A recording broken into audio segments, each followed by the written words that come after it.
Now let's turn to France, where President Emmanuel Macron is forcing through his controversial pension reforms without a parliamentary vote. Although the plan to raise the pension age from 62 to 64 passed the upper house, ministers realised that they might not have the numbers in the lower house.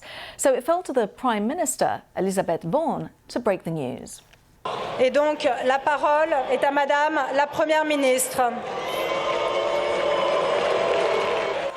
Well, as you can hear there, the reaction from MPs was boisterous, there was heckling, others were breaking into song, while others were even walking out. When she did get the chance to speak, here's what she said. We cannot gamble on the future of our pensions. This reform is necessary.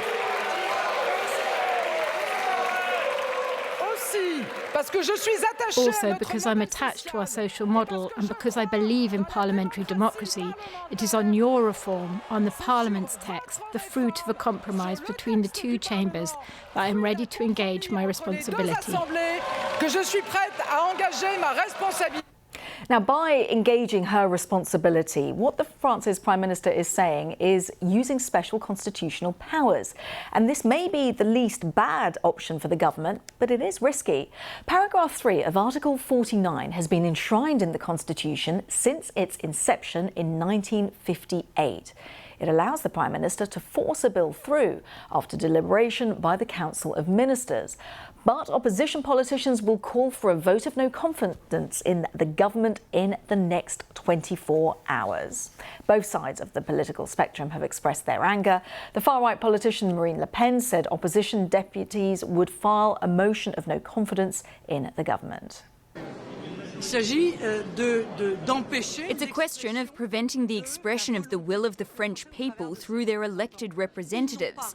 They didn't manage to find a majority because they were bad. This reform was unfair, badly prepared, badly conceived, badly presented, and until the end it was like that. Well, as the drama unfolded inside the Assembly, just have a look at what is going on outside. These are live scenes from the centre of Paris where, well, protesters are denouncing the government, and there's a heavy police presence as well. And some even tried to march on the National Assembly a little earlier, while others have been chanting. But this is the live scene where people are, again, out on the streets, not happy with this decision by President Macron to use those special measures to force through this. Here's some of what people said a little earlier. It's unbearable. We've been mobilised for 2 months and all the opinion polls show that they reject this pension reform. It's indecent and it's not going to stop there. We are here today and we will continue the mobilisation in our workplaces, everywhere in the cities, in the streets and elsewhere. Parce qu'il faut se retrouver, il faut s'organiser, il faut se battre. We have to get together. We have to get organised. We have to fight. We have to make a mess. As some people say, block everything. Take action, and in any case, what is certain is that we have to go beyond the modes of operation which have prevailed until now. Well, President Macron made these reforms a central part of his second term, arguing it's essential for the pension system's long-term viability. So why have they created just so much anger? Well, France's retirement age is currently 62, the same as Sweden, Portugal and Greece, but much lower than many countries in Western Europe. The average retirement age across the European Union is 65. Italy and Germany have moved towards raising the official retirement age to 67, so has the UK. The French government says that raising the pension age to 64 will bring in an extra $19.5 billion, roughly 18 billion euros, by 2030. And earlier, President Macron defended his reform plan while speaking to French diplomats. Nous devons assumer pas simplement de mettre fin.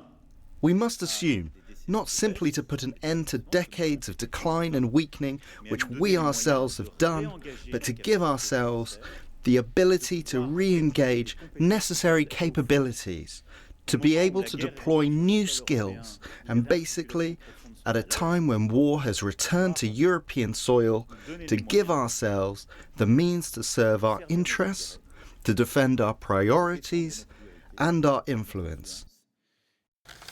Well, Bruno Payet is from the Sciences Po University in Paris. He's an expert in welfare reforms across Europe, and I got to ask him how the French president had managed to upset both ends of the political spectrum. First of all, he managed to bother the French public opinion. That's the first thing. I think he has presented a reform that he knew was not very popular, but he was not really thinking that he should prepare it well, in the sense of making a clear study of impact, having a coherent communication strategy. And since he was too fast in doing these things, there has been a public debate that has been undermining the strength of the necessity for it, the argument of justice included in it. And the communication was full of, let's say, error and sometimes lies. So it's first a loss towards the public opinion, and then the oppositions can play with that, and both radical right and the left can criticize for slightly different reasons this project. Now, he should have got the Conservative, the Republican Party on side. Of course, it's a minority government that he has, but he believed initially that he'd get the numbers to get this through. He didn't. How could he not convince his natural bedfellows? I think it's a fault of arrogance. He believed that he had a political trick, which was to propose a regularly proposed pension reform by the right wing in the Senate.